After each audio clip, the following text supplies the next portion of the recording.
I stood under the drizzle, my bridesmaid dress clinging to my legs, mascara running down my cheeks. Through the glass doors, I could see my parents laughing and dancing with my sister, my perfect sister, in the very ballroom I helped pay for. The music pulsed like a heartbeat I no longer belonged to. 2 security guards had just walked me out, saying, "Your mother asked us to escort you off the premises." My mother, the woman who lived in the house I bought, the woman whose bills I paid, every single one from electricity to her medication. They said I was embarrassing the family, that I was a freeloader. I wanted to scream the truth, but my throat locked up. I just stood there, soaked and shivering, watching them celebrate while I disappeared from their lives like a ghost. The street outside the Blue Magnolia Hotel shimmered with rain and golden light. I could still hear the laughter echoing from the ballroom, muffled but sharp enough to sting. My phone buzzed Mia's voice message. "Lauren, Mom says you're making things awkward. Please just go home.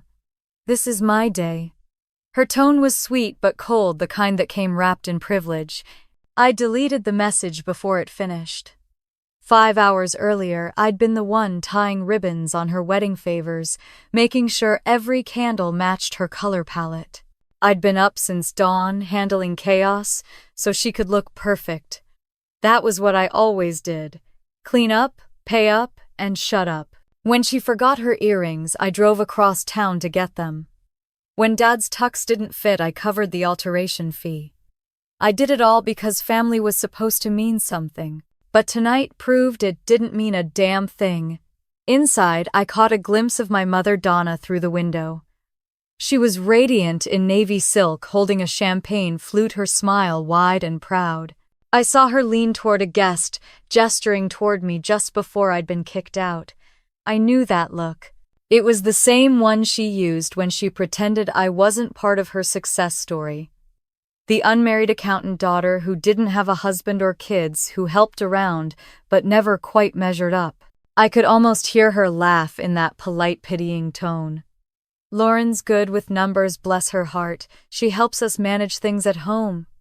As if I didn't work 80-hour weeks to keep her lights on. As if I wasn't the reason that house on Willow Creek Lane even existed. Ethan, the groom, had barely looked at me all evening. The one time he did it was when I accidentally walked into a photo frame while helping Mia fix her veil. He whispered something to her, and she smiled awkwardly, eyes darting to Mom. Minutes later, Mom's hand clamped on my wrist. "Don't make a scene," she hissed, dragging me toward the hall. "You've had enough wine. Go home." "I'm fine," I whispered back. Her expression hardened. "You're not. You're upsetting people. I can't let you ruin this." Then, before I could respond, 2 hotel security guards appeared beside us. She looked them straight in the eyes and said, "Please escort my daughter out." The words sliced through me like glass. Now, standing outside, I replayed that moment.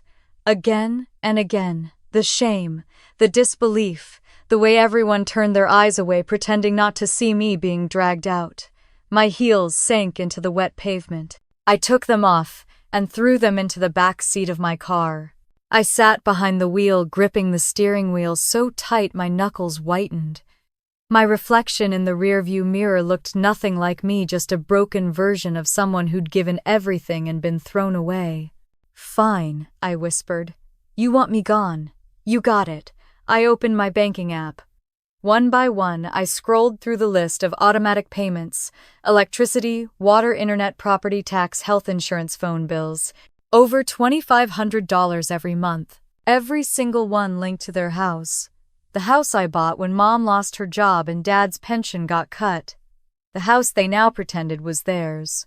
My thumb hovered for a second. Then I hit cancel payment. Electricity gone. Gas gone. Internet gone. Every click felt like reclaiming a piece of myself. I sent one last text to Mom. "You won't have to worry about me anymore. Or my money." I didn't wait for her reply. I knew it would come laced with guilt and denial, maybe even anger. But this time, I wasn't her safety net. The rain picked up, drumming against the windshield as I drove aimlessly through the quiet streets. The city looked ghostly under the lamplight, familiar but foreign. I thought about the years I spent grinding at the office, skipping vacations, putting away bonuses for their comfort. I thought about the nights I came home to them arguing, and Mom would sigh, "Lauren, you'll understand one day, when you have a family of your own." But now I understood perfectly. Family wasn't supposed to drain you dry. My phone vibrated again, another message from Mia. I ignored it. Instead, I pulled over at Mirror Lake, the same spot Dad used to take us fishing when we were kids. The water rippled under the moonlight, calm and uncaring. I rolled down the window, inhaling the smell of wet pine and regret. That was when the email notification popped up.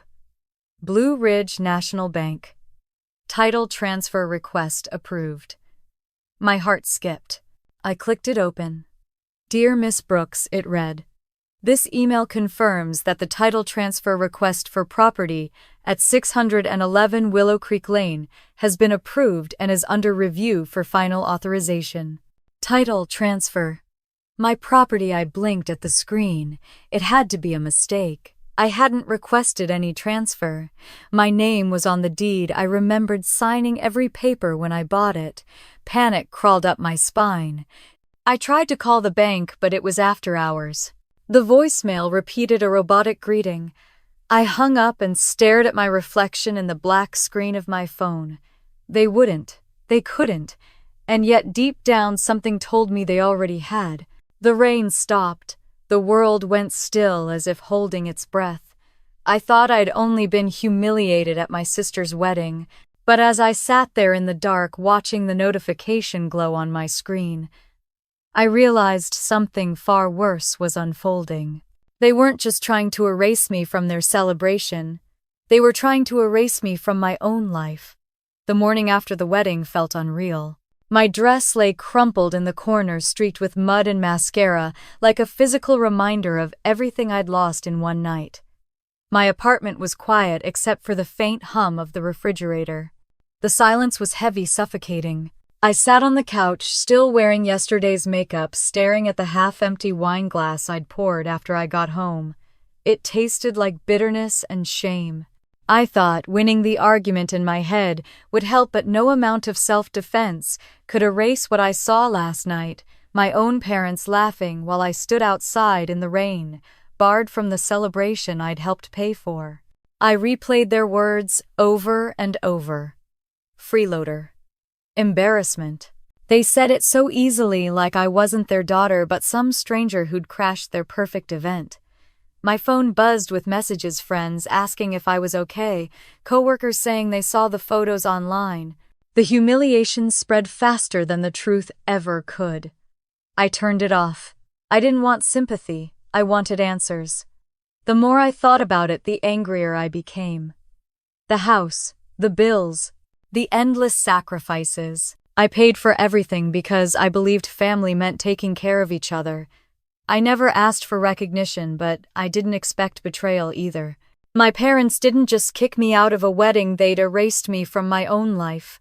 By the time the sun began to rise, I'd made up my mind. I needed to see them. I needed to face the people who had turned me into an outsider. The drive to 611 Willow Creek Lane was quiet and familiar. I'd driven this road hundreds of times before, but today it felt different. The trees seemed taller, the shadows sharper. When the house finally came into view, I almost didn't recognize it. The porch had been repainted, the garden trimmed. It looked like a postcard version of home, perfect, polished, and soulless. What hit me hardest was the mailbox. A shiny new nameplate glinted in the morning light, George and Donna Brooks.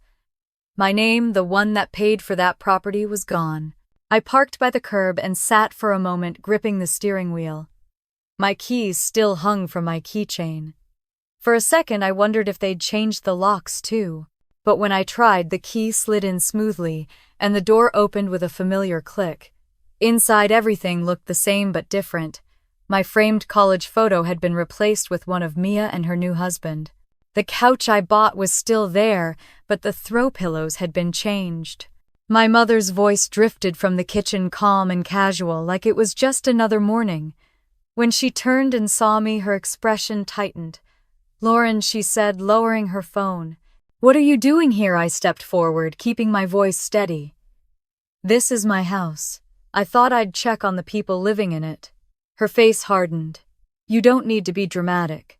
After last night, I thought you'd give everyone some space." Space, I laughed bitterly. "You humiliated me in front of 100 people and called security on your own daughter. You think I need space, you need a conscience." Before she could respond, my father walked in, coffee mug in hand. He froze when he saw me. "Lauren," he said cautiously, "we don't want another scene." "You mean the kind where you pretend I don't exist?" I shot back. He sighed. "You're upset. Let's all calm down." I took a deep breath and placed my phone on the counter. "Fine. Then, explain this." I opened the email from Blue Ridge Bank and slid it across the table. "Why is there a title transfer request on the house I bought?" They exchanged glances, too quick, too telling. My mother's voice dropped. "That must be some mistake." I leaned closer. "Then why are your names on the mailbox? Why did you call me a freeloader when I've been paying every single one of your bills?" My father's jaw tightened. "Don't make this uglier than it needs to be. You've been generous, yes, but that doesn't mean you own us." "You're right," I said, my voice shaking. "I just own the house you live in." For a moment, no one spoke. My mother finally said, "You hardly ever come by. It's not like you live here anymore." "I stopped coming because every time I did, you made sure I felt unwelcome," I said. "You replaced my photos. You acted like I was a tenant instead of your daughter." She looked away, muttering, "We just wanted a normal life, Lauren. You make everything about money. That did it." I reached into my bag and pulled out a folder filled with receipts. "You want to talk about money here? Every utility bill, every tax payment, your car insurance, your prescriptions. Over $2,500 a month for 5 years. I slammed it onto the table. "That's not normal. That's exploitation." My father rubbed his temples. "You make it sound like we forced you." I laughed without humor. "You didn't have to. You used guilt instead. You knew I'd say yes every time because I thought love meant sacrifice." My mother's tone softened for a moment. "We didn't mean to hurt you. We just didn't want to lose the house." "Then why forge my signature?" I snapped. "Why risk everything?" Her silence was my answer. The anger inside me burned hotter, but underneath it was something worse: disappointment. I realized that all the years I spent proving my worth meant nothing to them. They didn't see me as their daughter anymore. They saw me as a wallet with feelings they didn't have to care about. "I'm done," I said quietly. "I canceled every bill this morning. The lights, the gas, the water, all of it," my mother gasped. "Lauren, you can't just—" "I can," I said sharply. "You wanted me gone. Now you'll see what life without me looks like." The sound of my heels echoed against the tile as I turned toward the door. My father's voice followed me. "You're making a big mistake." I stopped in the doorway. The mistake was thinking family couldn't betray you. Outside, the sky had turned gray. I walked to my car, my hands trembling but my chest strangely light. For the first time, I felt control. The kind of control that comes from finally choosing yourself. As I drove away, the rain began again, soft at first, then harder. My phone buzzed on the passenger seat, but I didn't look. I knew it was them, angry and panicking. I let it ring. Halfway down the street, I pulled over. My mind was still replaying every word, every expression. I opened my laptop, connected to my bank portal, and sent a request to Blue Ridge National Bank for the full copy of the title transfer documents. If they thought they could quietly steal my house, I'd make sure they regretted it. By the time I reached downtown, my phone buzzed again, a new message, this time from the bank. It was short and formal, "Miss Brooks, we have received additional documents regarding your property transfer. You will receive a full file within 24 hours. I read it twice. Additional documents. Someone had gone through a lot of effort to make it look official. The weight of it all hit me at once. This wasn't just a family dispute anymore. This was fraud. As I parked outside my apartment, I looked at my reflection in the mirror. The woman staring back at me wasn't the obedient daughter anymore. She was someone different, angrier, stronger, colder. I whispered to her, "They want to play games with my life. Fine, let's see who wins." The city lights blurred behind me as I closed the laptop. Somewhere deep inside, between the fear and the fury, a new kind of calm began to settle, a dangerous one. I knew what came next. They thought I'd walk away quietly, humiliated and broken. But this time I wasn't leaving empty-handed. The documents from the bank were waiting in my inbox when I woke up. The subject line, "Property Transfer File Confidential," stared back at me like a dare. My stomach tightened as I clicked it open. Dozens of scanned pages, loaded one by one title transfer forms, notarized affidavits, trust papers. At first, they looked routine until I saw my own name printed in black ink, sitting neatly beside my parents' signatures. The problem was I had never signed them. My hand shook as I zoomed in. My signature was there, but it wasn't mine. The loops and the L's were too wide, the slant too perfect. I'd worked in accounting long enough to recognize a digital overlay when I saw one. Whoever did this had copied my old mortgage signature from the original purchase documents. The date was 3 weeks ago, right before Mia's wedding. The pit in my stomach grew deeper. There was also a clause titled Brooks Legacy Holdings Trust. It named George and Donna Brooks as trustees and listed Mia Caldwell as secondary beneficiary. They'd created a fake trust to make it look like the house was part of their family estate. It was deliberate, calculated. I printed every page, spreading them across my dining table until the entire surface was covered in paper. The air felt thick, heavy with the smell of ink and betrayal. I remembered the first time my mother ever asked for financial help. She'd called crying, saying Dad's hours were cut, and the bills were piling up. I had just been promoted at work, proud that I could finally do something good. I wired her the money that same day. It was supposed to be temporary. But temporary became just until next month, and then you know how expensive life is. It never stopped. My phone buzzed again. It was Mia. I hesitated before answering. "What do you want, Mia?" she sighed. "Mom told me you came over yesterday. You can't just storm into the house like that." I laughed bitterly. "The house I bought, you mean?" Her tone shifted colder. "You're being dramatic. Mom said you've been acting paranoid about the property. They're just trying to make sure things are legally secure." "Secure?" I snapped. "They forged my name, Mia. That's not security, that's theft." There was silence on the other end. When she spoke again, her voice was quieter. "I don't know what you're talking about. Mom and Dad said the house was always meant for them." "Of course they did," I said, tears of frustration burning my eyes. "They've rewritten history so many times, even you believe it now." "Lauren, please," she said, her voice trembling slightly. "You've always been so angry. Maybe you just need to let things go." "Let things go," I repeated, stunned. "They stole from me, Mia, and you're defending them." Her tone turned sharp again. "I'm defending my family." I took a breath to steady my voice. "I'm your family too." The silence that followed was louder than any words. She ended the call without saying goodbye.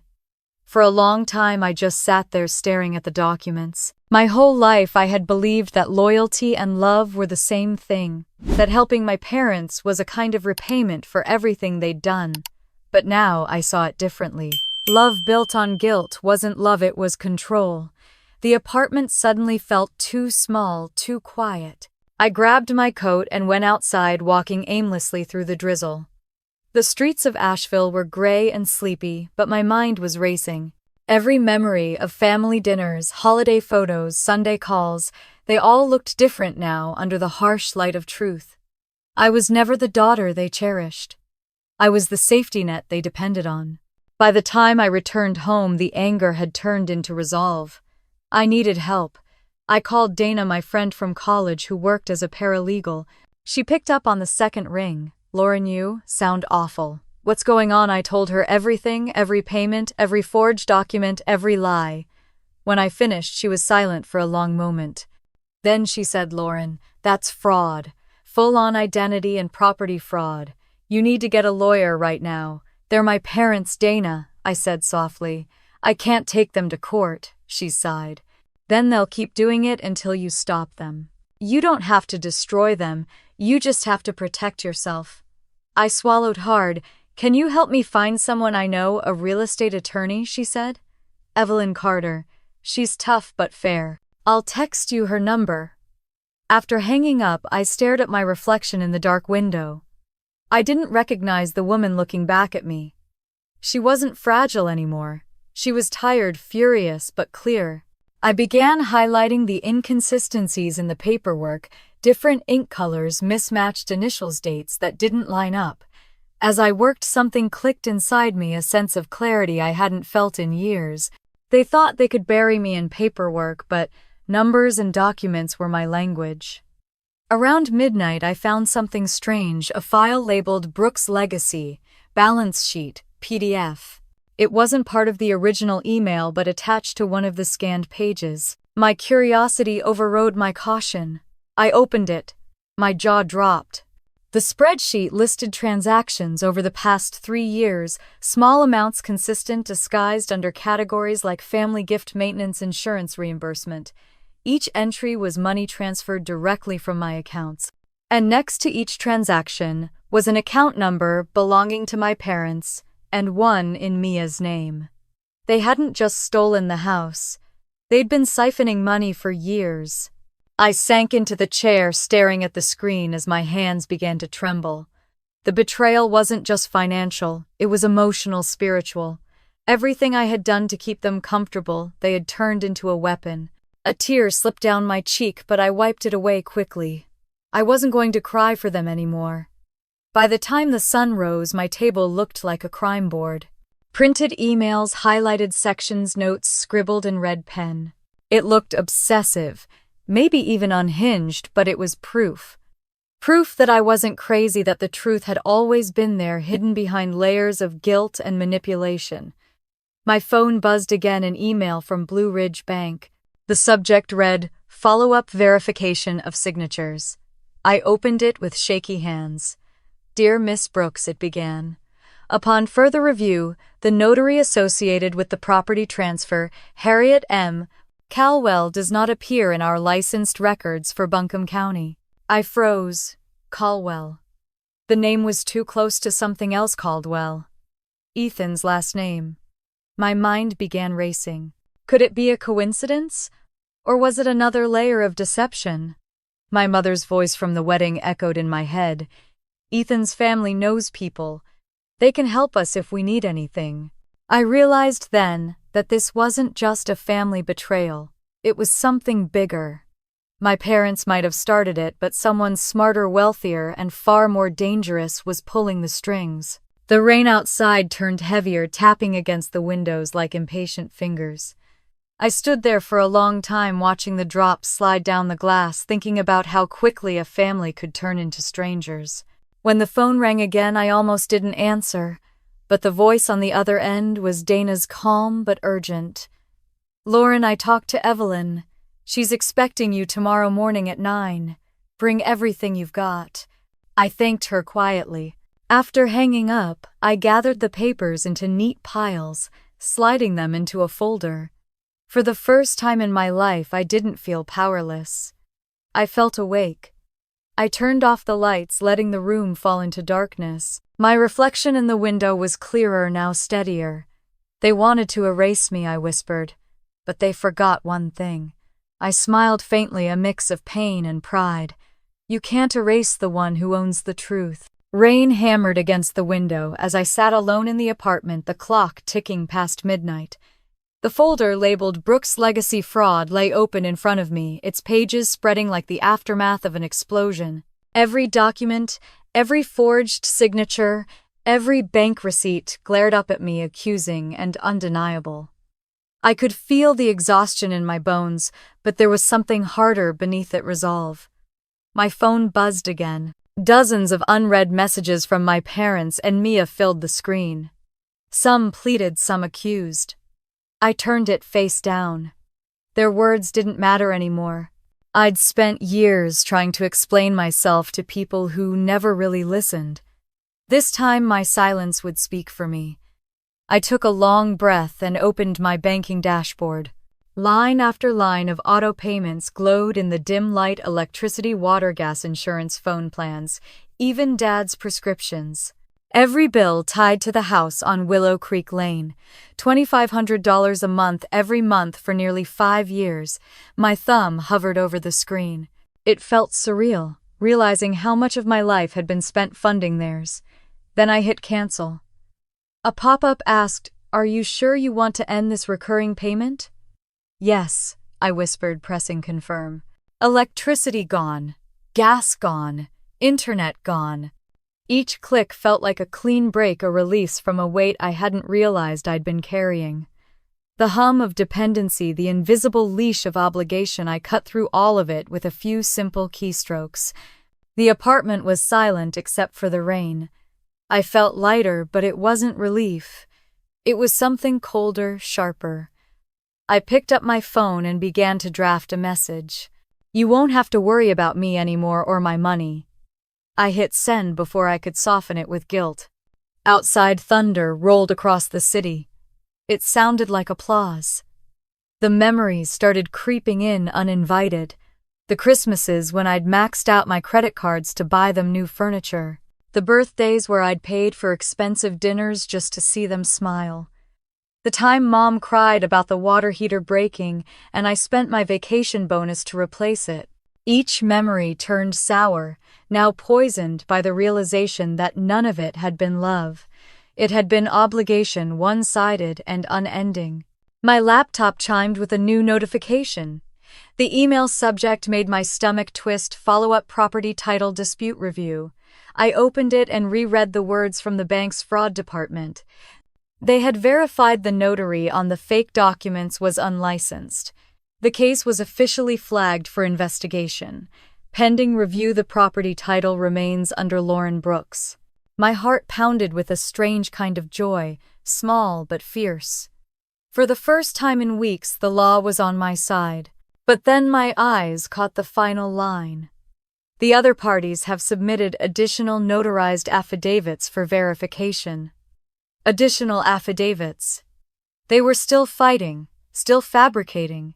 I felt the tremor of rage rise again. I grabbed my car keys and coat.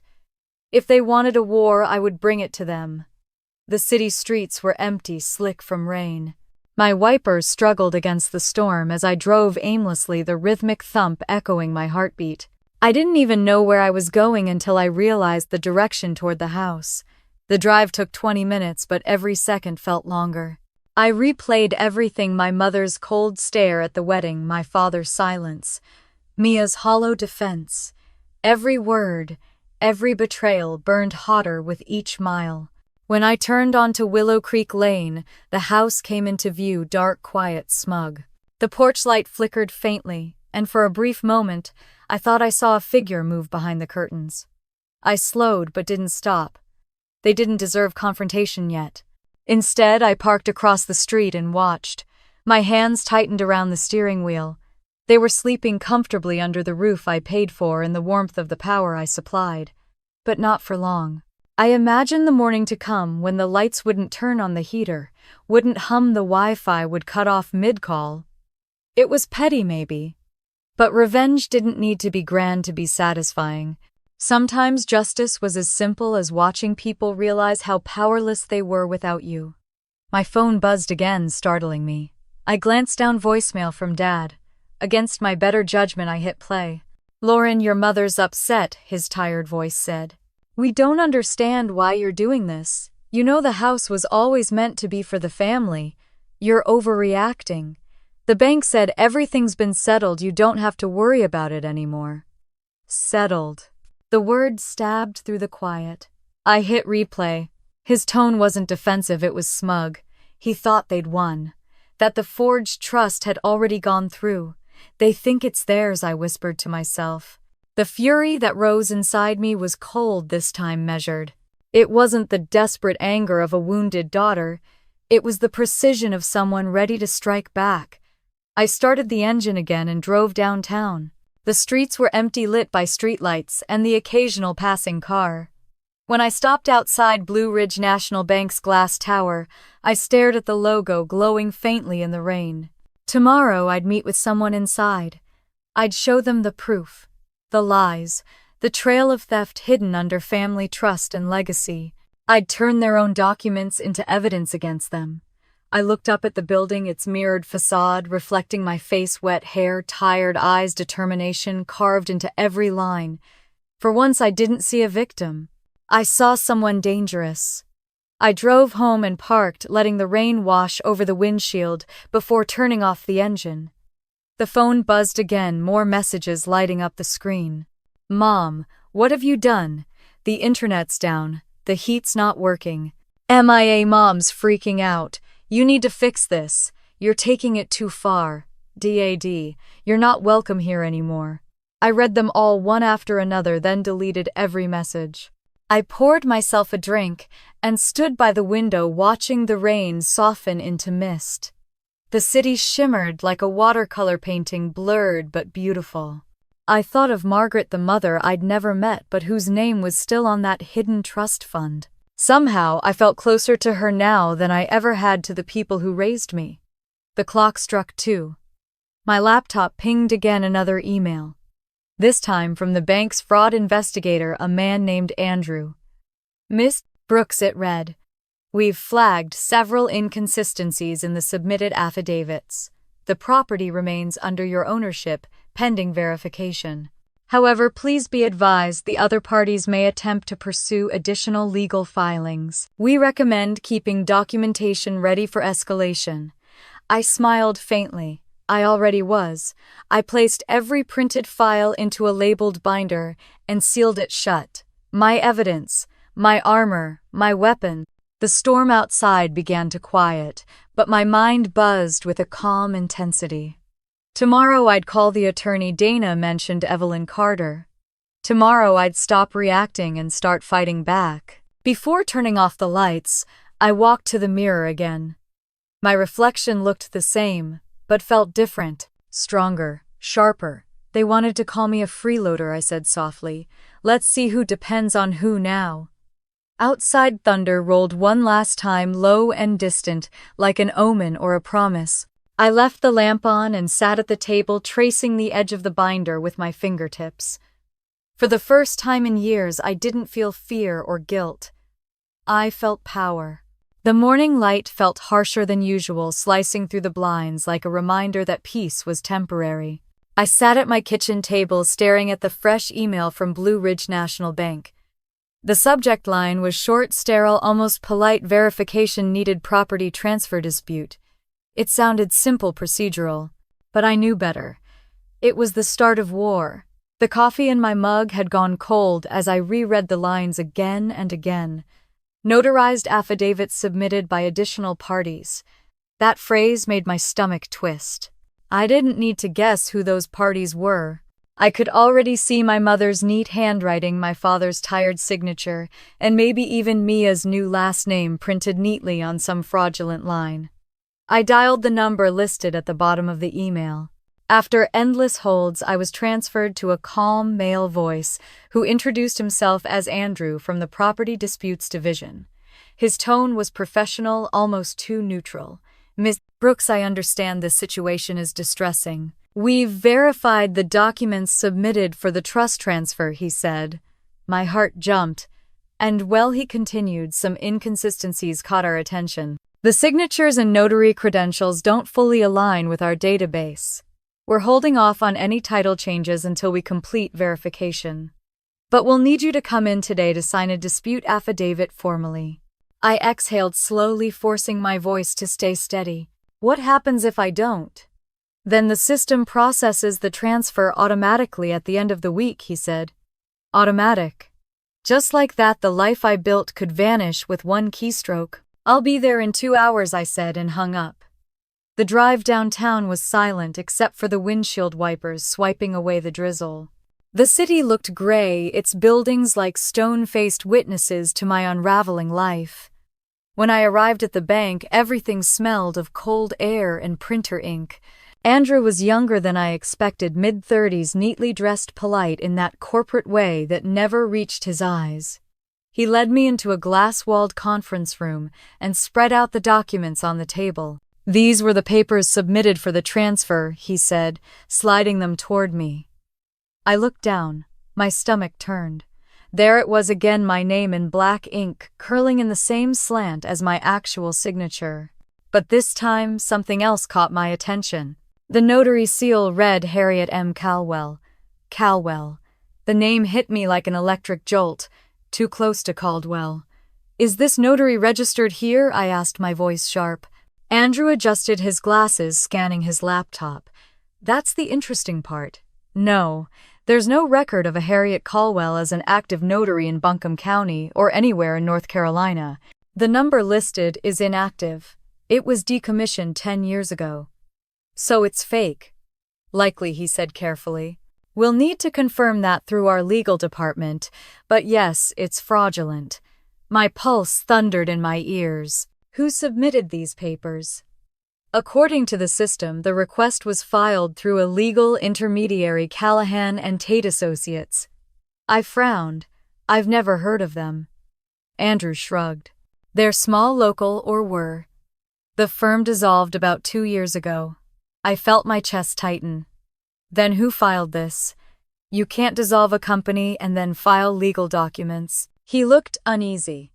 "Well, the license was reactivated 3 months ago under a new name and address in Charlotte." "And who's the registered agent?" I asked, though part of me already knew the answer. He hesitated before saying it. "A Victoria Caldwell." For a moment the room tilted. I could see her face clearly. Victoria, Mia's new mother-in-law, standing at the wedding with her perfect smile and diamond earrings, her arm looped through my mother's, as if they'd known each other for years. I pressed my hand against the table to steady myself. "She's behind this." Andrew frowned slightly. "You know her? She's my sister's mother-in-law," I said slowly. "And apparently, the architect of my family's betrayal."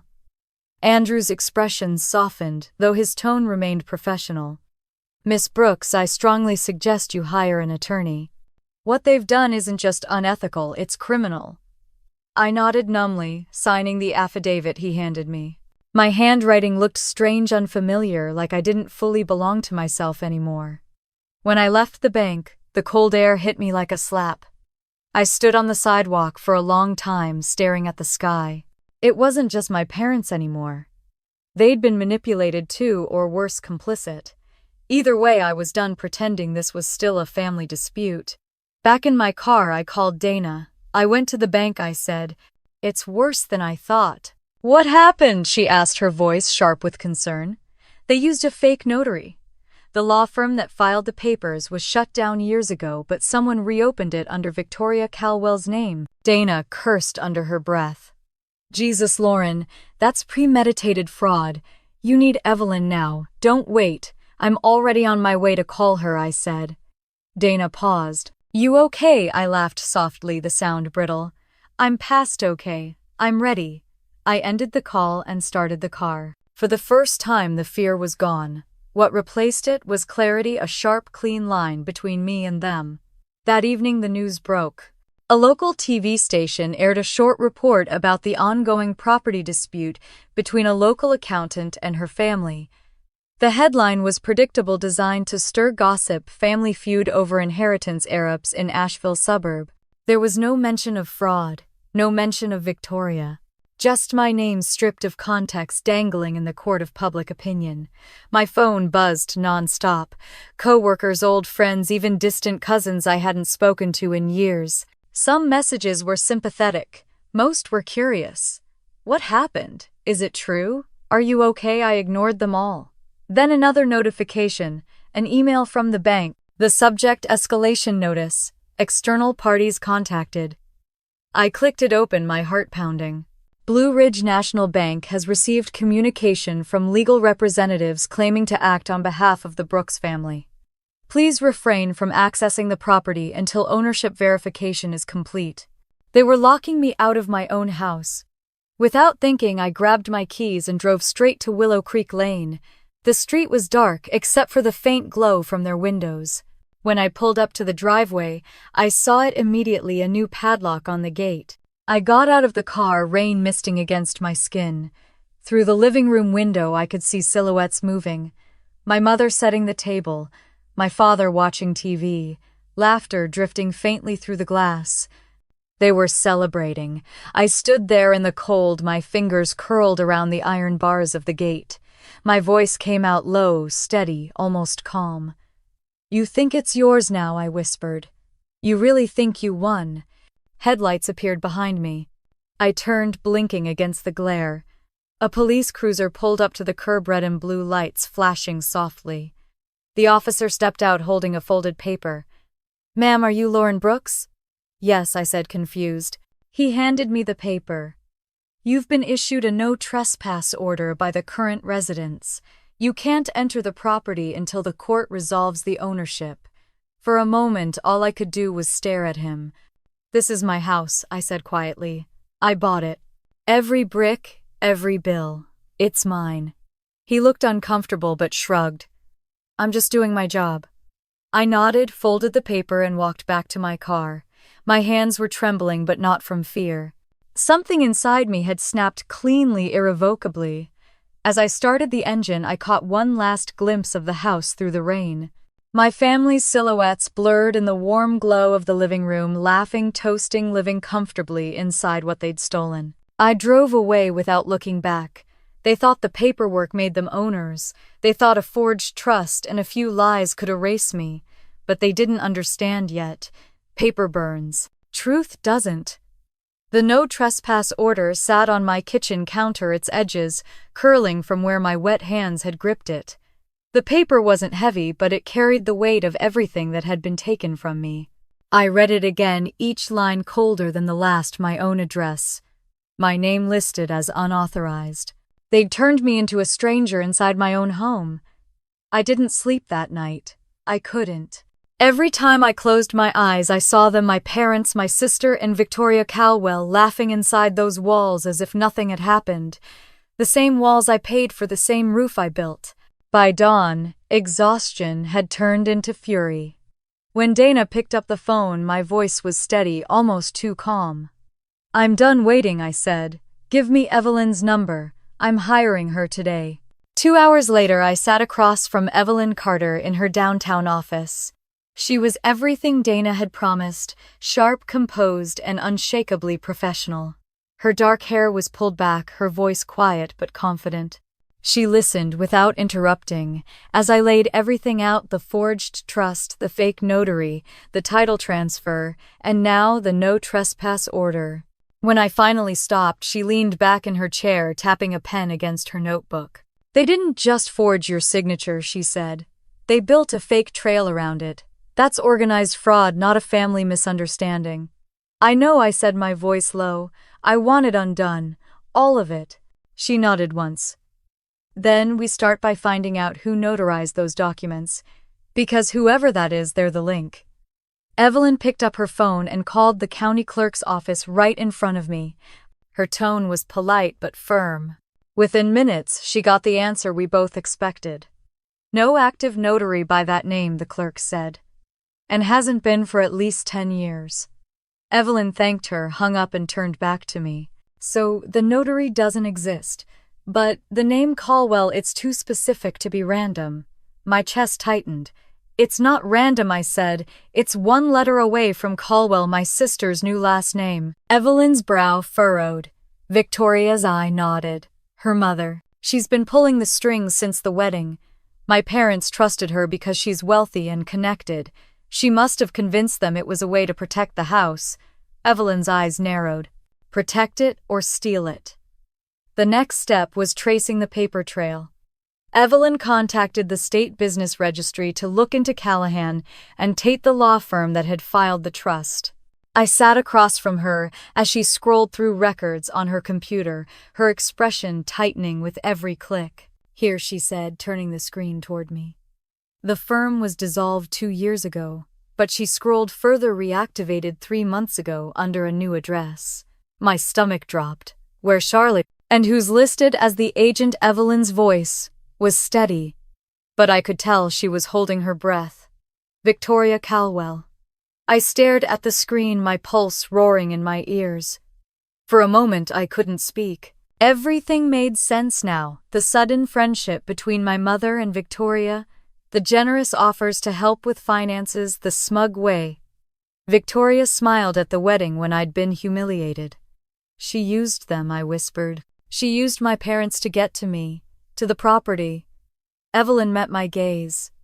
And they let her. I didn't know what hurt more, the manipulation or the complicity. We spent the rest of the afternoon building a case. Evelyn requested copies of every document from the bank, from the fraudulent trust filing, and from the county clerk. Each piece connected to the next, like puzzle fragments, and every line pointed back to Victoria. She'd used her wealth and corporate influence to reopen a dead law firm, file fake legal documents, and funnel ownership into her name under the guise of a family trust. By the time we finished, the sun had started to set. I stood by the window, staring at the traffic below. They thought they were protecting themselves, I said quietly. But she was just using them as pawns. Evelyn nodded. That's how people like her operate. She dangled security in front of them, and they sold you out to get it. The words hit harder than I expected. I realized that for the first time in my life, my parents had chosen someone else's promise over my loyalty. When I got home that night, the city felt unfamiliar. Every shadow looked like a memory trying to reach for me. I sat in my car outside the building, gripping the steering wheel until my knuckles turned white. I wasn't crying, I was beyond that. It wasn't sadness anymore. It was a strange kind of emptiness. Inside, I poured myself a glass of water, then another just to have something to do with my hands. My phone buzzed again, unknown number. I almost ignored it, but instinct told me to answer. Lauren Brooks. The voice was smooth, controlled. A woman. Who's this? This is Victoria Calwell, she said. I think we need to talk. For a second, I couldn't breathe. I have nothing to say to you, I said finally. Oh, I think you do, she replied, her tone like velvet hiding steel. You've been very busy lately. Lawyers, banks, accusations. You should be careful, dear. False claims can backfire. Are you threatening me? She chuckled softly. I'm reminding you how fragile reputation can be. People love a good scandal, especially when it's about an ungrateful daughter suing her own parents. Her words slithered through the line, calm and cruel.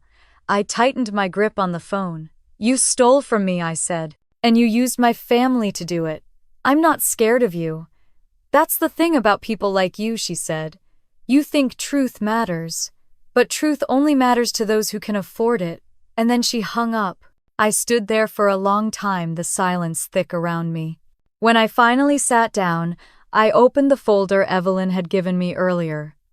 Every document, every forged signature, every email between my parents and Victoria's office. They thought they could build a fortress of lies and hide behind her influence.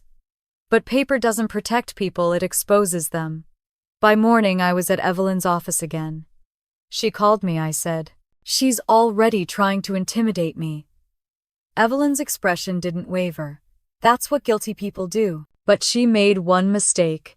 She got cocky. What do we do now? We go to the State Fraud Bureau, she said. And we bring everything. Once they open an investigation, she can't buy her way out.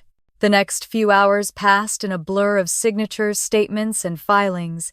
Evelyn handled most of the talking, her confidence steady and surgical. I watched her work and felt a flicker of something I hadn't felt in a long time, hope. By the end of the day, she turned to me with a tired smile. It's officially filed. They'll start investigating within the week. I nodded, gripping the edge of her desk. She's not going to stop, you know. I don't need her to stop, Evelyn said. I just need her to make one more mistake. And she will. That night, I sat by my window looking out at the city lights. Somewhere out there, Victoria was probably sipping wine in a glass mansion, planning her next move. My parents were likely too deep in denial to see the truth. But for the first time, I wasn't afraid of any of them. They had money, influence, and lies. But I had proof, and this time, I wasn't going to burn quietly. The text from my father came early that morning, short and emotionless. "We need to talk. Don't bring lawyers. This has gone too far." A few minutes later, my mother's message followed. "If you ever loved us, meet us tonight." I stared at the screen for a long time. Every part of me screamed to ignore it, to let Evelyn handle everything, but curiosity burned deeper than anger. What more could they possibly say? What lie could they spin now that the law was already closing in on them? Against every instinct, I typed a reply. 8 o'clock. I'll come alone.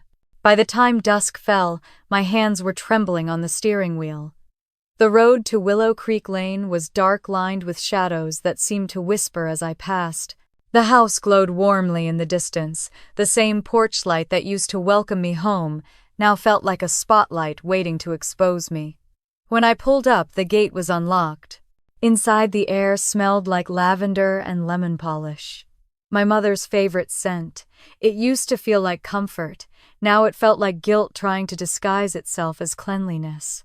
She was sitting in the living room, her posture perfect, a glass of wine in her hand. My father stood behind her arms, folded eyes, dull and tired. I didn't bother sitting. "Why am I here?" I asked flatly. My mother looked up slowly, her voice soft, practiced. "Because this has gone too far.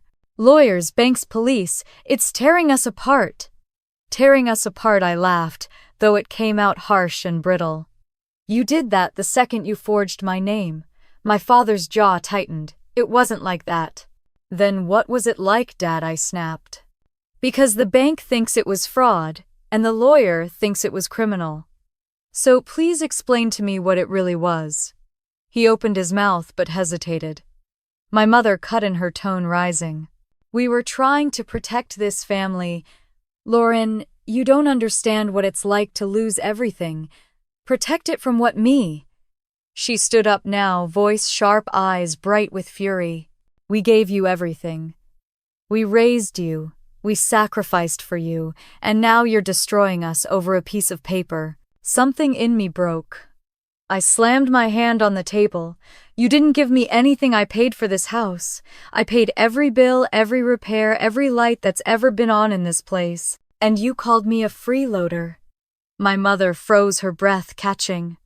My father stepped forward, his voice lower, strained. "We didn't mean to hurt you, sweetheart. Victoria told us the trust would just make things easier. She said it would keep the property safe for the future."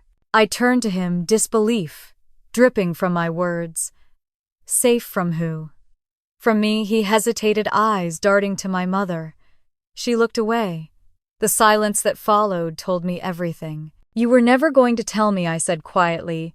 "You were just going to let me find out when I was erased." My father's voice cracked. "There's something else you don't know." My mother's head snapped toward him. "George, don't." He ignored her, his gaze fixed on me. "You're not biologically ours, Lauren." For a moment, the room vanished. The sound of rain against the windows faded, replaced by the pounding in my ears. "What did you just say?" My mother closed her eyes, whispering. "Please, George." He kept going, words tumbling out like stones. "You're Donna's sister's daughter, Margaret's child. She had you before she left town. When she died, we took you in. We wanted to protect you, to give you a family." I stared at him, unable to process the words. My hands felt numb. "You adopted me," I said slowly. "You lied to me my entire life." My mother took a shaky breath. "We loved you like our own. It didn't matter." "It mattered to me," I shouted. "Every time you made me feel like I didn't belong, every time you said I wasn't enough. It makes sense now. You knew I wasn't really yours." Tears welled in my mother's eyes, but they only made me angrier. "You let me believe I was the problem. You let me feel ungrateful and guilty for years while you were hiding the truth." My father rubbed his face. "We thought we were doing the right thing." "The right thing," I laughed bitterly. "Then why forge my name? Why steal my house? Why hide who I am?" My mother sank onto the couch, trembling. "Victoria told us if the adoption ever came out, Margaret's old estate could claim the house. She said she could help us secure everything, so it would stay in the family." We didn't know she changed the documents. I shook my head slowly, the puzzle pieces falling into place.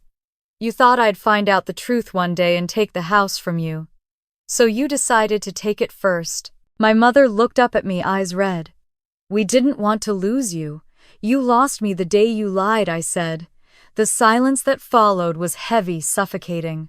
My father's voice finally broke it. There's more. Margaret left a trust for you. A small inheritance from her art gallery in Charleston. We didn't even know about it until Victoria found the records. She said she could consolidate everything under the same trust. That's when she turned it into her own scam. I finished for him. He nodded weakly. She played us all. The air in the room thickened with guilt, regret, and something else, fear. My mother began to sob, her hands shaking as she tried to reach for me. I just wanted to keep this family together. I stepped back. You can't keep a family together by lying, Mom. You can only bury the truth for so long before it rots everything it touches. She buried her face in her hands. My father looked at me helplessly, but I couldn't stay any longer. I turned toward the door, the house suddenly too small, too loud, too full of ghosts. Lauren, please, my mother cried. We're still your parents. I paused, my hand on the doorknob. Then you should have acted like it. The wind outside was cold, sharp against my face as I stepped onto the porch. I walked down the steps, the gravel crunching under my shoes. For a moment I thought I saw movement near the gate, a figure standing under the soft glow of the streetlight. As I got closer, I recognized her instantly. Victoria Calwell. Elegant as ever, dressed in black, her hair perfectly pinned. She smiled when our eyes met. Rough night, she asked, her voice silky and calm. I stopped a few feet away. You have some nerve showing up here. Her smile didn't waver. I just wanted to see how the truth landed. Family secrets are funny things, aren't they? They always come out eventually. What do you want? I asked, my voice low. She stepped closer, her perfume strong and expensive. To remind you that you and I aren't so different. You're smart, capable. You could have everything they tried to take from you and more. You just need to stop fighting the inevitable. I'd rather burn it all down than take anything from you, I said. Victoria's smile faltered just for a second. We'll see, she murmured, turning away. You'll learn that everyone has a price. I watched her walk down the street, her heels clicking against the pavement, until she disappeared into the dark. I stood there for a long time, the cold air cutting through my anger, my grief, my disbelief. Behind me, the house glowed like a lie I'd finally stopped believing in. That was the night I understood my parents had been victims, but Victoria was the architect. She'd built this entire web, and I was done getting caught in it. The next time we met, it wouldn't be as family. It would be as enemies. The night after the confrontation, I barely slept. Every word my parents said replayed in my mind like a broken recording. You're not biologically ours, Margaret's child. We only wanted to protect you. But there was no protection in what they'd done. They hadn't guarded me. They'd hidden me, twisted my life into a story that served their guilt. By morning, I knew what I had to do. I called Evelyn before the sun came up. My voice was steady, but it didn't sound like me. I'm ready to move forward, I said. She didn't ask for details. She simply said, come in, we'll start today. Her office felt different this time, less intimidating, more like a war room. Papers were spread across her desk, highlighted and tabbed, each one a piece of evidence in a battle I was no longer afraid to fight. She looked at me with a mixture of respect and concern. You've heard from them, haven't you? She asked. I nodded, and I found out the truth about who I am. Her brow furrowed. You mean the adoption? Yes, I said quietly. I'm not their biological daughter. My real mother, Margaret, left me a trust fund I never knew existed. Victoria found out about it years ago and used that as leverage to build her case against me. Evelyn leaned forward. Then we have a new angle. If Margaret left you that trust, that makes you her legal heir. Not just to the money, but to anything her estate owned, including this house. I met her eyes. Then we prove it. Within an hour, she was on the phone with the probate office in Charleston. I sat across from her, silent, watching as she used that calm, commanding voice that made even bureaucrats scramble to help her. "Yes," she said. "We're looking for records of an art gallery registered under the name Margaret Hale, or Margaret Brooks, circa 25 years ago." She waited, tapping her pen. Then she smiled. "Perfect. Please send copies of the trust and will to my office immediately. And yes, make it certified." When she hung up, her expression was fierce and focused. "They have it. Margaret Brooks established a trust in your name, Lauren Hale Brooks. The will states explicitly that her assets transfer to her daughter in full upon her death." Something inside me broke open. For the first time in my life, I wasn't the unwanted one, the burden, the scapegoat. I was someone's legacy. Someone who had wanted me. Evelyn must have seen the change in my face. "Margaret did this to protect you," she said gently. "Now it's your turn to protect what she left behind." Before we could take another step, though, the storm hit.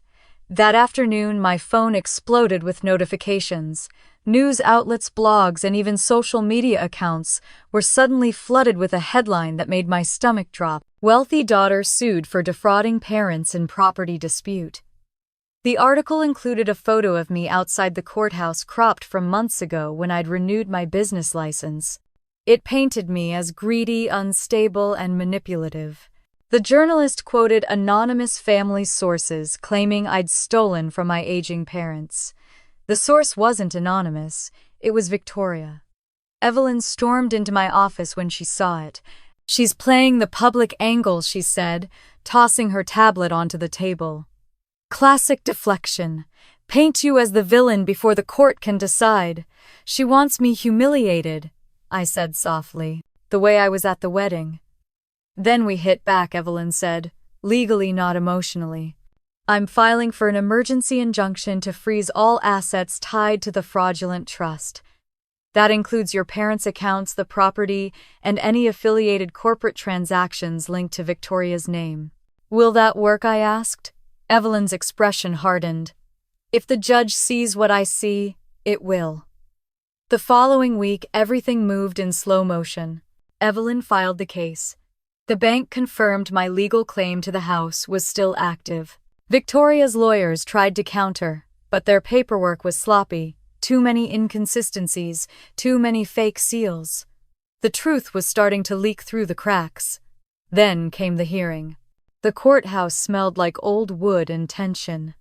Cameras flashed outside as reporters whispered my name. Inside, the air felt thick, heavy with the weight of years of betrayal. My parents sat together at one table, their faces pale and tired. Mia sat beside them, avoiding my gaze. And across from me, Victoria Calwell, immaculate in a cream suit, her lips curved in that familiar, practiced smile. Evelyn leaned toward me. "Don't speak unless the judge asks you to. Let the evidence speak for itself." The judge entered. Everyone stood. I could barely breathe. When it was Evelyn's turn to present, her voice was calm and precise. "Your Honor, the plaintiff, Miss Lauren Brooks, is the rightful owner of 611 Willow Creek Lane.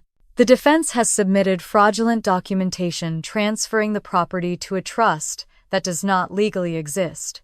We have evidence that the notary listed Harriet M. Calwell was never licensed in this state." She clicked the remote, and a series of documents flashed onto the screen. Bank transfers, the false trust, the fake notary stamp, even the dissolved law firm reactivated under Victoria's name. The room murmured. Then Evelyn presented the final piece. "We also have the original will of the late Margaret Brooks, Miss Lauren's biological mother. This establishes that Lauren Brooks is the sole heir to the property and the associated trust." For the first time, Victoria's composure cracked. Her smile faltered. She leaned toward her lawyer, whispering sharply. My mother's eyes filled with tears. My father stared at the floor. When it was over, the judge took a deep breath. Given the overwhelming evidence of fraud, this court recognizes Lauren Brooks as the sole legal owner of the property located at 611 Willow Creek Lane. Further investigation into the forged documents and associated parties is hereby ordered. The gavel struck. The sound echoed like thunder. I sat frozen, trying to absorb the words. Evelyn touched my arm. "You won," she whispered. As I stood, Victoria rose too, her eyes blazing. "This isn't over," she hissed under her breath. "You've made a powerful enemy." I looked her straight in the eye. "So have you." Outside, reporters swarmed the courthouse steps, shouting questions. Someone shoved a microphone toward me. "Miss Brooks, do you have a comment for your family?" I paused, looking past the cameras, past the chaos. Then I said clearly, "Blood doesn't define family. Truth does." The crowd went silent for a heartbeat before the questions erupted again, but I didn't answer. I just kept walking. That night, I returned to Willow Creek Lane for the first time as its rightful owner. The house was quiet, dark, except for the soft glow of the porch light. My keys trembled in my hand as I unlocked the door. Inside, the air was still heavy with ghosts of the past. My footsteps echoed through the hallway, past the pictures of smiling faces that no longer felt like mine. I stopped in the living room, touching the wall where I'd once measured Mia's height as a child. For a moment, grief and anger blurred together, bittersweet and exhausting. Then I whispered to the empty room, "You can rest now, Margaret. I'm home." The words hung in the air like a promise. When I stepped outside again, the night was quiet. My phone buzzed with a new message, Evelyn, confirming that the trust and inheritance were now legally under my name. I looked up at the stars, the cold air biting at my cheeks. For the first time, I felt something close to peace. They had taken everything from me, and I had taken it all back. The house was finally mine again, but it felt hollow.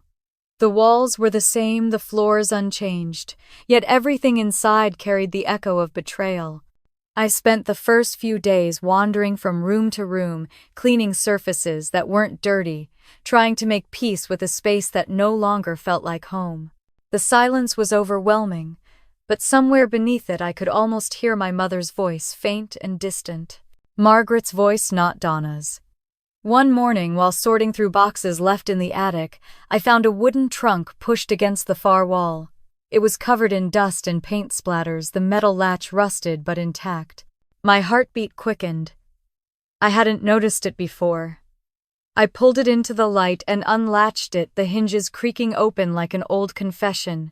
Inside were letters tied with a faded blue ribbon, stacks of old receipts and photographs of women smiling in front of an art gallery.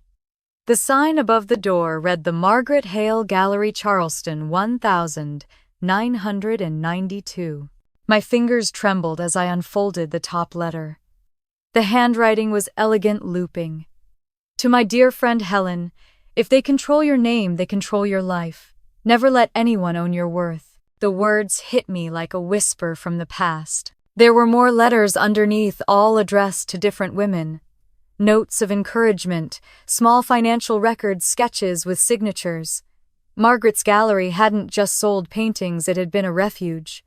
A quiet network of women helping one another survive manipulation, loss, and financial control.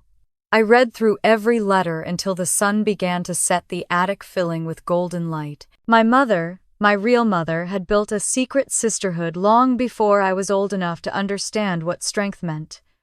It wasn't just art she'd left behind, it was legacy. That night, I found one envelope tucked between the pages of an old journal. The handwriting was different, shakier, rushed. My name was written on the front. "For my daughter, if she ever finds this."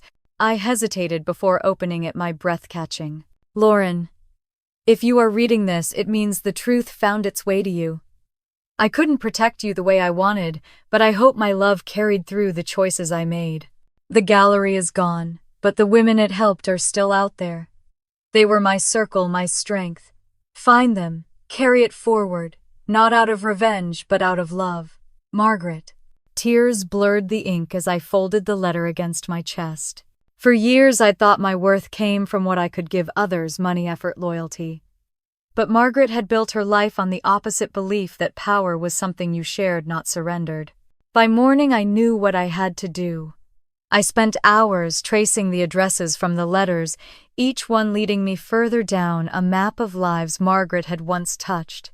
Most were decades old, faded or disconnected, but one return address stood out: Helen Porter, Savannah, Georgia. 2 days later, I stood outside a small coastal home, shaded by Spanish moss and salt air.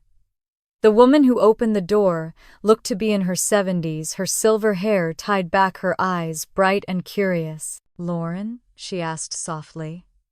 "Margaret's daughter." The sound of my mother's name spoken aloud after so many years made my throat tighten.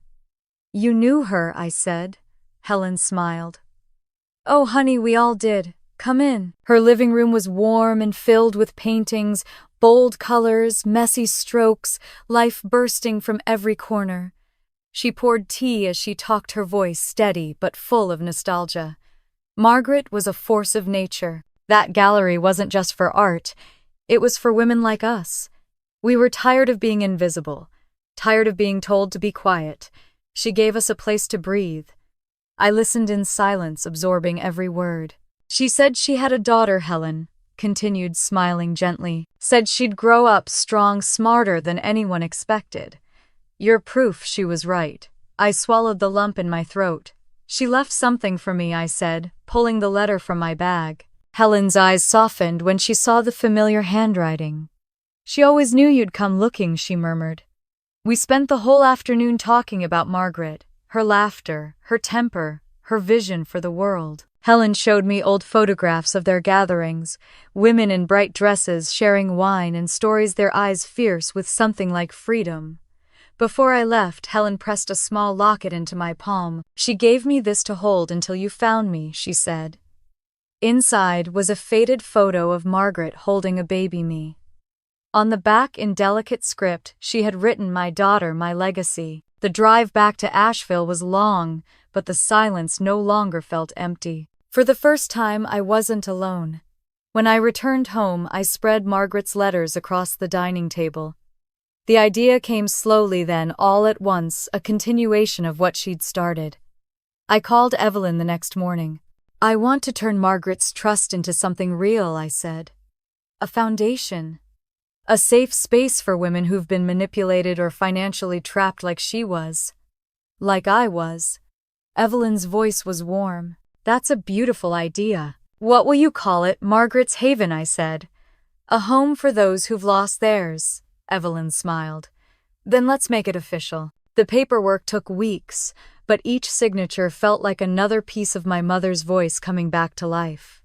Donations trickled in from people who had read about my case and wanted to help. Journalists began referring to me, not as the daughter who sued her parents, but as the woman rebuilding from the ashes. One morning I received a letter from Donna, handwritten, trembling. "Lauren, I saw the news about your foundation. I'm proud of you. I know I don't have the right to be, but I am. I'm sorry for everything. I hope you find peace." I didn't know if forgiveness was possible, but for the first time I didn't feel anger when I read her words. I felt pity. Understanding, maybe. A week later I got a voicemail from Mia. "I didn't know what she was doing," she said quietly. "Victoria used us. I want to help if you'll let me." I didn't respond right away. But part of me wanted to believe her. Maybe that was what healing really was, not forgetting, but allowing yourself to see people as broken instead of evil. When the first group of women gathered inside the newly restored living room of my house, it didn't feel like the past anymore. It felt like the beginning of something new.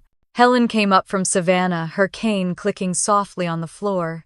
Evelyn stood by the door smiling as the women shared their stories about husbands who drained their bank accounts, families who silenced them, lives they thought were over. At one point, Helen raised her glass. "To Margaret's daughter," she said proudly, "who brought the circle back to life." Everyone clinked their glasses, laughter and tears filling the room. I looked around, my chest full and light at once. The house no longer felt cursed or haunted, it felt alive. Later that night, when everyone had left, I stepped outside onto the porch. The sign we'd hung by the gate read "Margaret's Haven," empowering women through truth and justice. The soft glow from the porch light illuminated the letters, and for the first time in years, I smiled without hesitation.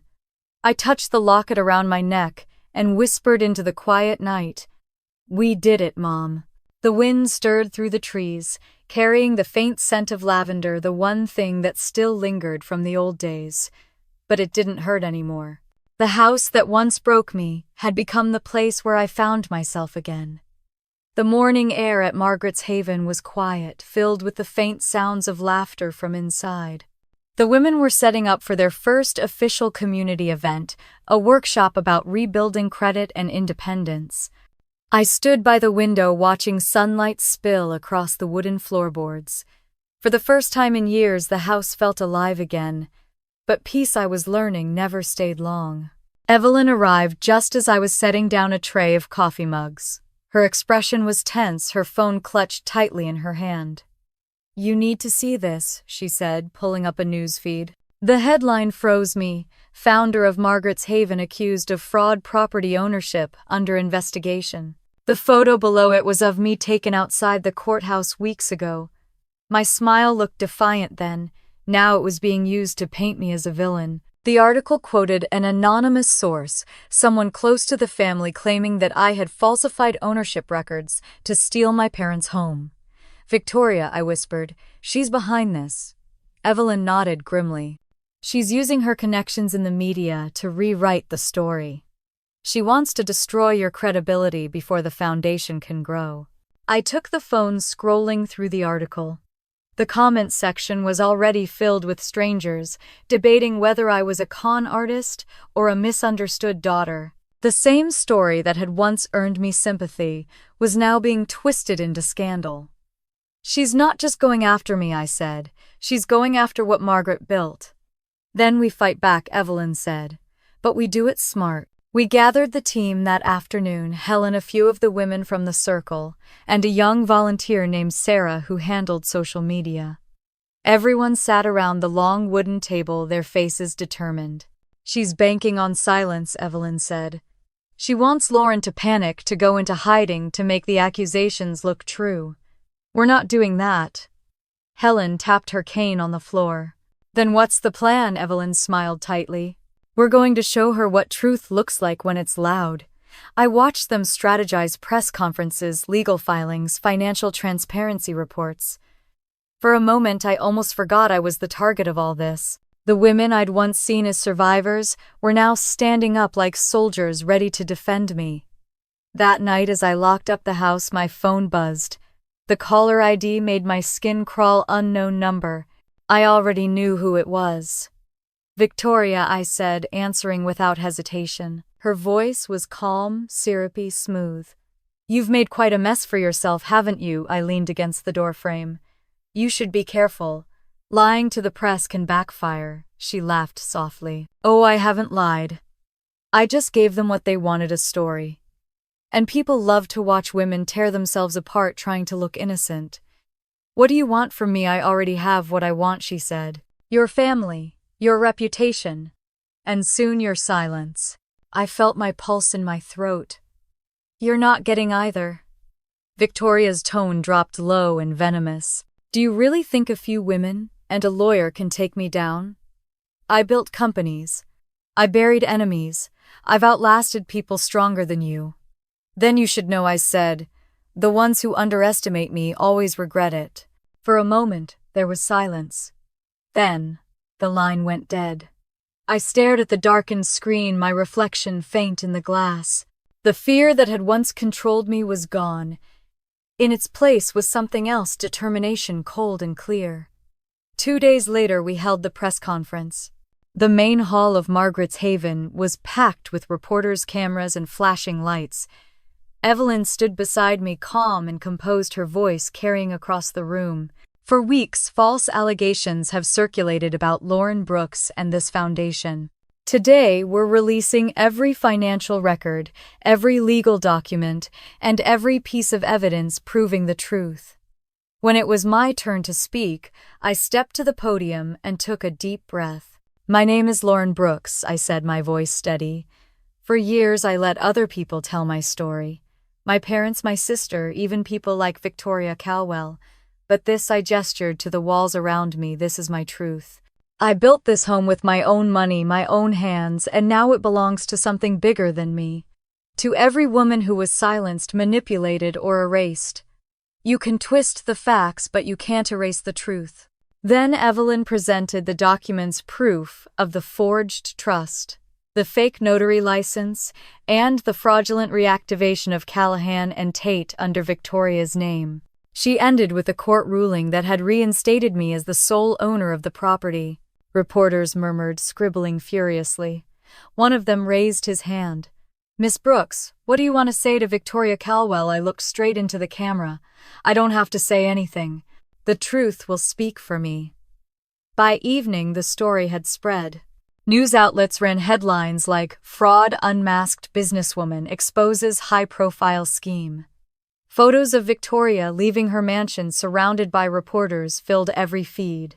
The state attorney announced an official investigation into Caldwell Hospitality for fraud and money laundering. When I saw the footage, Victoria shielding her face from the cameras, I didn't feel joy. I felt closure. But not everyone took the fall easily. That night, I received a call from an unfamiliar number. It was my mother.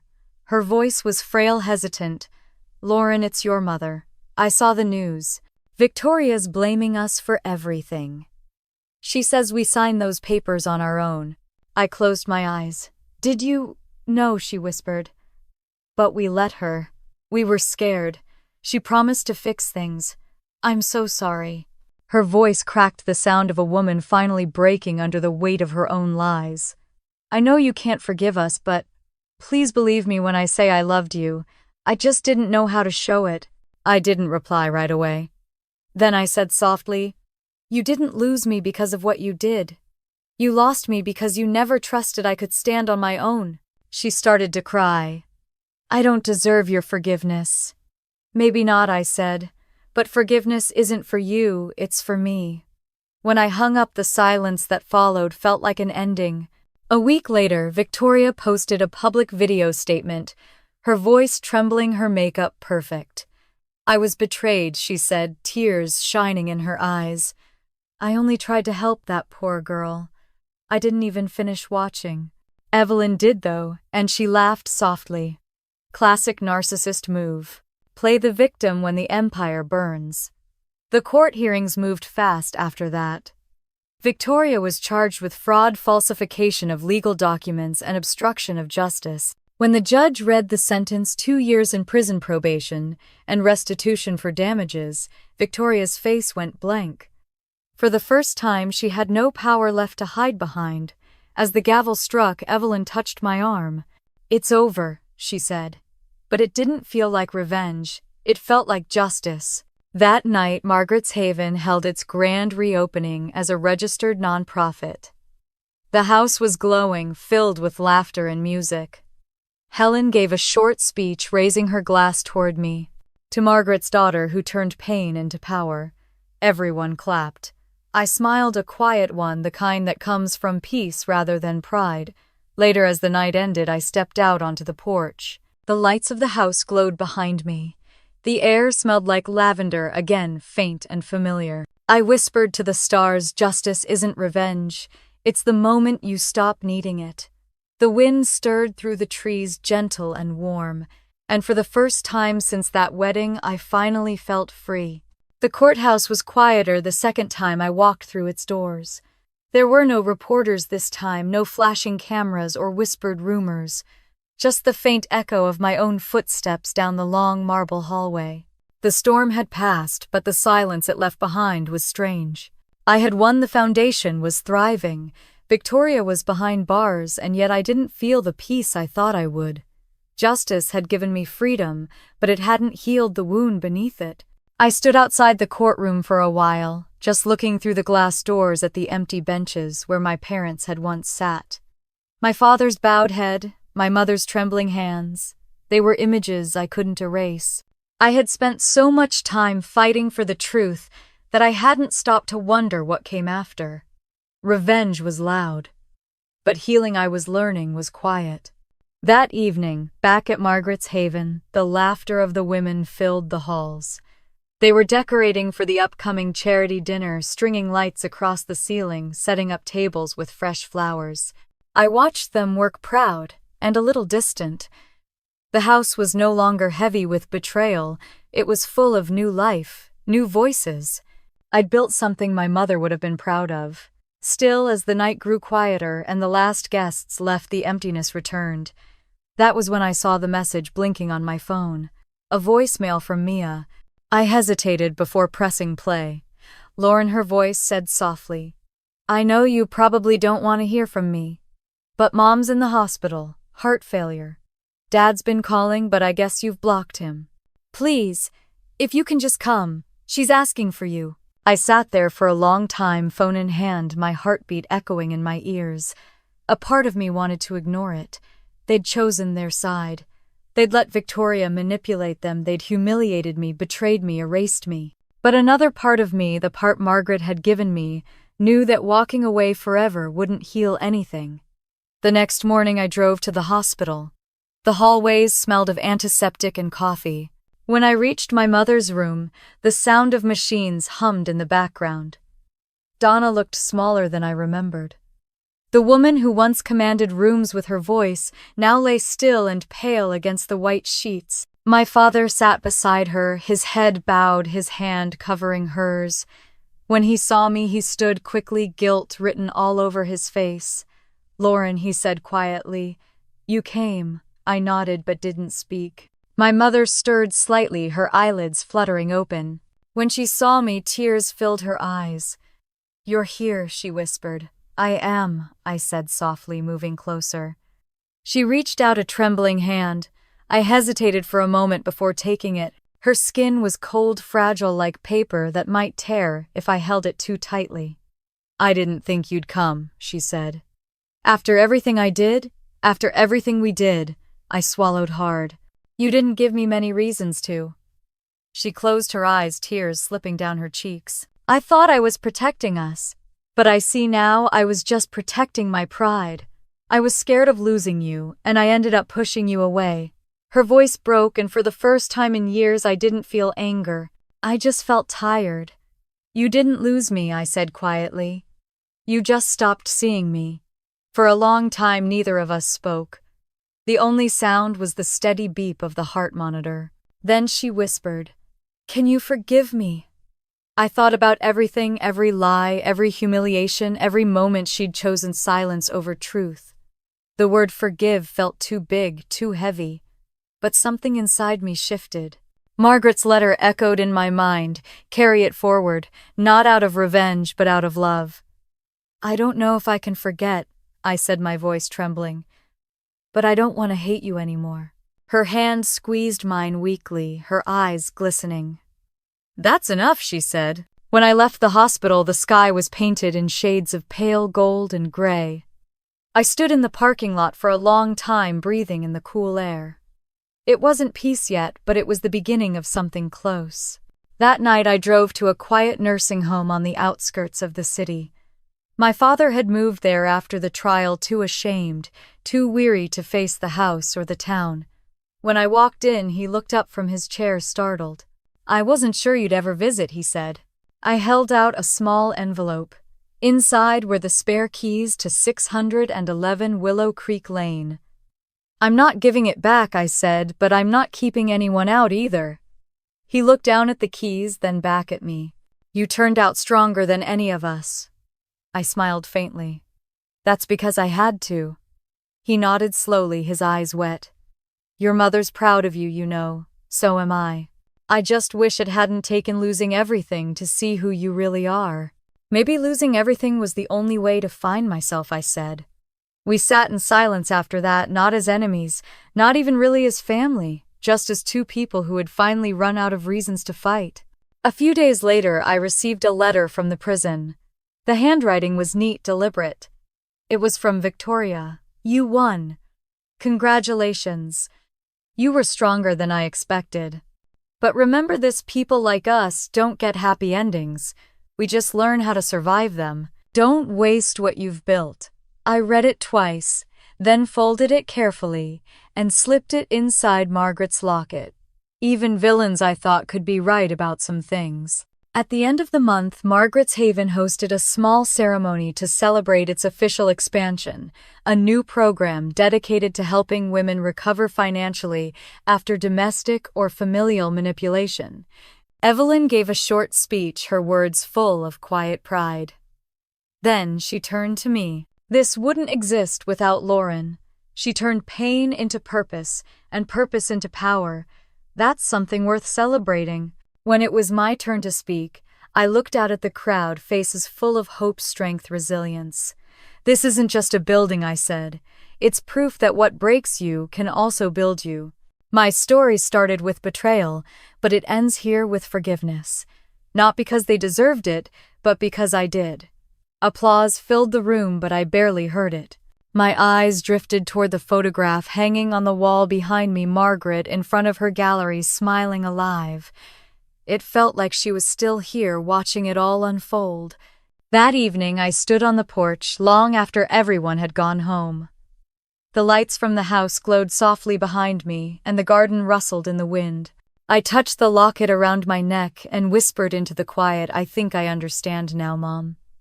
Justice gave me freedom. Forgiveness gave me peace. The stars shimmered above the roofline, and the air smelled faintly of lavender. For the first time since everything began, I didn't feel haunted by the past. I felt part of something bigger, something whole. The house that once represented loss had become a sanctuary. And I finally was home. The first rays of morning light slipped through the curtains of Margaret's Haven, painting golden lines across the wooden floor. I stood by the kitchen window, coffee in hand, listening to the laughter echoing through the halls. Women were setting up for our anniversary celebration, 1 year since we opened the doors, 1 year since the house stopped being a battlefield and became a refuge. Outside, the garden was in full bloom. The lavender Margaret once planted filled the air with a soft sweetness. I watched as Mia and Helen hung garlands on the porch, their hands steady despite the morning chill. A few feet away, Evelyn stood with a clipboard, orchestrating every last detail. She looked up and caught my eye through the window, smiling. I smiled back. A year ago, I couldn't have imagined this. I had stood in this same spot, surrounded by anger, betrayal, and loss. Now the house hummed with life, with hope. Margaret's Haven had grown far beyond what I'd dreamed. We'd partnered with local shelters, hosted workshops on financial independence, and helped dozens of women rebuild their lives. Every story was different, but they all began the same way, with someone finally saying, "I deserve better." I stepped outside, breathing in the crisp morning air. Mia waved from the porch. "We're almost ready," she called her, face bright with excitement. It still surprised me sometimes how natural her presence felt again. The walls we'd built between us had slowly crumbled over the past year. She'd started volunteering at the Haven a few months ago, handling accounting and donations. At first, it was awkward. Every conversation felt like walking on thin ice. But over time, small talk turned into laughter, and laughter turned into something that almost felt like sisterhood again. Evelyn joined me on the steps, holding 2 cups of tea. "You did it," she said simply. I shook my head. "We did it. Margaret started it long before I was born. We just carried it forward." She smiled. She'd be proud. The afternoon came quickly. Guests began arriving, women from the community, local business owners, volunteers, and survivors who'd turned their lives around. The house filled with chatter and music. Helen, elegant in a pale blue dress, moved through the crowd like she owned the place, greeting everyone with warmth and mischief. When it was time for speeches, Evelyn tapped her glass and took the stage. 1 year ago, this house was reclaimed not by lawyers or judges, but by courage, she said. "It's more than just a roof and 4 walls now. It's a symbol of truth and the strength that comes when we refuse to stay silent." Applause rippled through the room. She turned to me, "And none of it would exist without the woman who gave it life, Lauren Brooks." I walked up to the front, my heart pounding. The crowd fell quiet. I took a deep breath and looked around the room. I saw faces I'd never seen before yet. Every one of them felt familiar, Each one carried the same quiet resilience I once fought to find in myself. This house was once a symbol of betrayal, I began. It was where I lost everything: my trust, my family, even my sense of who I was. But standing here now, I see that it was never really about losing. It was about becoming. Margaret built this place with love, and when I found it again, I realized love isn't about possession, it's about creation. You don't heal by holding on, you heal by letting go. I paused, glancing toward Helen, who smiled proudly. Forgiveness isn't something you give because someone deserves it, I continued. You give it because you deserve peace. The truth nearly broke me, but it also built me. What I inherited from my mother wasn't money or property. It was strength, resilience, and the courage to begin again. That's what this haven stands for. The room erupted in applause. Some of the women were crying, others nodding with quiet understanding. I felt Margaret's presence everywhere, in the laughter, in the lavender breeze, drifting through the open windows. After the speeches, music filled the room. Helen pulled me into a hug, her eyes glistening. You know, she said softly, Margaret always said her legacy wouldn't be a gallery or a painting. It would be you. I swallowed the lump in my throat. Then I hope I'm doing her justice. Evelyn joined us, raising her glass. You're not just doing her justice, you're redefining it.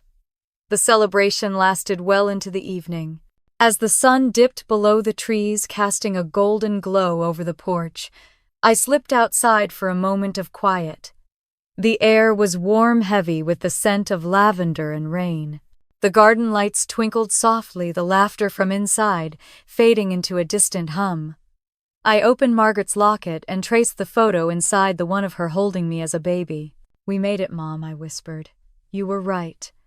Love is the only inheritance worth keeping. Behind me, Evelyn's voice broke the silence. You're going to miss your own party, I turned and smiled. I just needed a second. She leaned on the railing beside me. You ever think about expanding the haven, maybe? Open one in Charleston, finish what Margaret started. I laughed softly. Funny, I was just thinking that. Then it's settled, she said, her eyes glinting. Margaret's circle lives again. The thought warmed me. A year ago, my story had been about pain, betrayal, and justice. Now it was about continuation, about turning the things that once hurt me into something that healed others.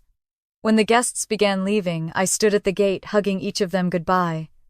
Mia lingered, last holding her coat. You're really something, you know that, she said, smiling. So are you, I replied. Thanks for coming, and for helping. She hesitated, then said quietly, Mom's been writing again. Letters to you. She said she wants to see the haven when she's strong enough. For a moment I didn't know what to say, then I nodded. When she's ready, tell her she's welcome here. This house was built on second chances. After she left, I stood alone in the quiet night. The house behind me glowed with soft golden light. The wind rustled the lavender, and for a moment, everything felt still. I closed my eyes and breathed it in. Peace didn't mean forgetting, it meant finally learning how to stay still in your own life without fear. My voice was quiet, but steady. The truth may hurt, but it's the only thing that sets us free. I looked toward the stars, smiling. And sometimes freedom means forgiveness. Then I turned to the camera, gentle, natural, almost breaking the fourth wall, but still part of the story. Maybe you've been where I was, I said softly. Maybe someone broke your trust and you're still wondering how to start again. If you found a piece of yourself in my story, tell me, would you forgive or would you walk away? I'd love to hear what you think. I smiled faintly, the porch light glowing behind me. And if this story spoke to you, stay with us. There are more stories here about justice, about family, about finding peace after the storm. Like, comment, subscribe, and let's keep building this circle together. The camera panned out slowly, the house glowing warmly against the night sky, the words Margaret's Haven, where truth finds a home, illuminated in soft light. The music swelled gently, and as the screen faded to black, my voice lingered one last time. Some inherit houses, others inherit names, but the lucky ones, they inherit strength.